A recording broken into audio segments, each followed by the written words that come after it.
विशेषकर जो हमारे माइनिंग एरिया के लोग जिन्होंने जो भी धनराशि उन्हें मिली थी वो उन्होंने अपने व्यवसाय में लगाई, ट्रक के व्यवसाय में लगाई, वो आज सड़कों पर आ गए।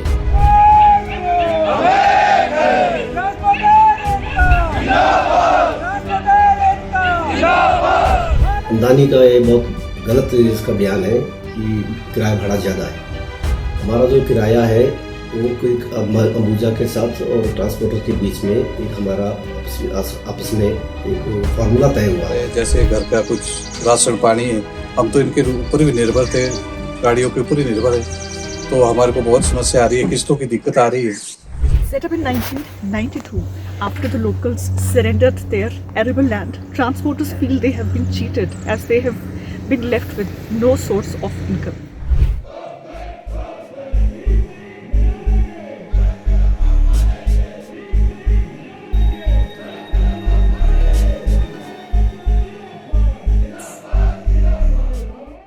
Years after it was set up, the Ambuja Cements manufacturing plant at Tarlaghat is facing a closure.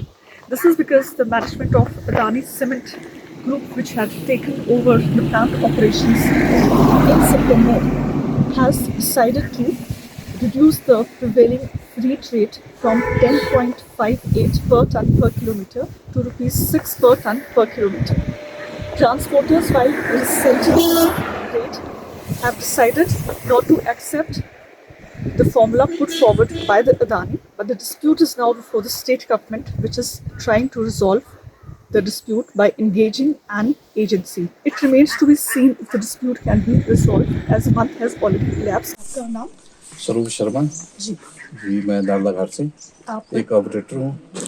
कितने समय से ट्रांसपोर्ट का काम कर रहे हैं? मेरे को मैडम हो गए कम से कम 18-20 साल हो गए। जी। तो अभी ये जो समस्या चल रही है, ट्रक्स आपके 25-26 दिनों से खड़े हैं, तो किस तरह की समस्याएं आ रही हैं आपकी? बहुत समस्या आ रही है मैडम, जैसे हमारा घर परिवार नहीं चल रहा है, हमारे बच्चों की फीस नहीं पूरी हो रही है, और कोई भी हमारे जैसे घर का कुछ राशन पानी है, हम तो इनके ऊपर भी निर्भर थे, गाड़ियों के ऊपर ही निर्भर है, तो हमारे को बहुत समस्या आ रही है, किस्तों की दिक्कत आ रही है, किस्तें नहीं दे पा रहे हैं।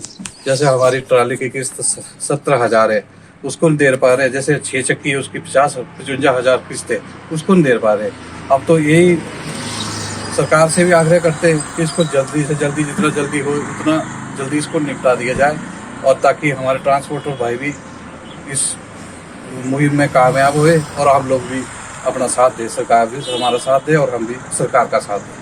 हम तो ये चाहते हैं। हमारा फाइनेंसर से भी यही रिक्वेस्ट है, जैसे हमारी किस्तें टूट रही है उसके ऊपर ओवर ड्यू ना लगे, हम ये चाहते हैं। ये लोग हड़तालें करते थे और तालाबंदी होती थी, लेकिन पहले ऐसे उद्योगपति है जिन्होंने जो तालाबंदी की है, और जो विशेषकर जो हमारे माइनिंग एरिया के लोग जिन्होंने जो भी धनराशि उन्हें मिली थी वो उन्होंने अपने व्यवसाय में लगाई, ट्रक के व्यवसाय में लगाई, वो आज सड़कों पर आ गए।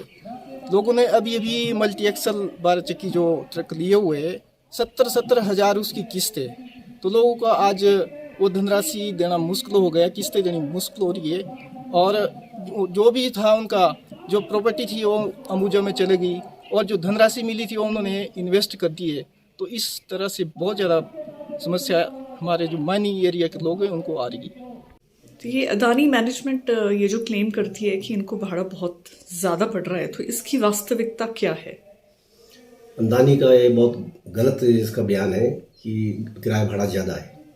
हमारा जो किराया है वो कोई अंबुजा के साथ और ट्रांसपोर्टर के बीच में एक हमारा आपस में एक फार्मूला तय हुआ, और गवर्नमेंट की इंस्ट्रक्शन के मुताबिक जो है ये फार्मूला तय हुआ है, और उसके मुताबिक हम आज तक काम कर रहे थे। मगर 2018 के बाद आज तक हमने कोई एनुअल हाइक नहीं ली, जबकि वो फार्मूला में ये चीज़ मेंशन है, और उसके बावजूद भी फिर हम काम कर रहे थे, और बिल्कुल हमारी बातचीत का इन्होंने कोई बुलाया भी नहीं कि क्या है। एकदम जैसे अंदानी ने प्लांट लिया तो 2-2.5 महीने के अंदर इसने इमीडिएट इसको लॉक कर दिया कि हम इस किराए पे काम नहीं कर सकते। किसी को नोटिस नहीं दिया, किसी को बातचीत के लिए नहीं बुलाया, ना सरकार को नोटिस दिया, ना प्रशासन को, ना ट्रांसपोर्टर्स को। मगर एकदम लॉक करने से क्या हुआ कि हमारी गाड़ियों के पहिए थम गए। पहली बार हुआ है इतिहास में कि वो प्लांट मालिक ने खुद अपना प्लांट जो है लॉक कर दिया है। तो इसमें तो इसका ये कहना है कि हम इस किराए पे काम नहीं, इस किराए पे हमें बारह नहीं खाता, इस किराए पे नहीं हम ये माल ढुलाई करा सकते, ये बहुत गलत है। क्योंकि हम जो है इनका तो मैक्सिमम जो मटेरियल पूरा 100% जो रॉ मटेरियल है वो कन्वेयर बेल्ट से सीधा इनके प्लांट के अंदर आता है, उसमें कोई ट्रांसपोर्ट से नहीं आता।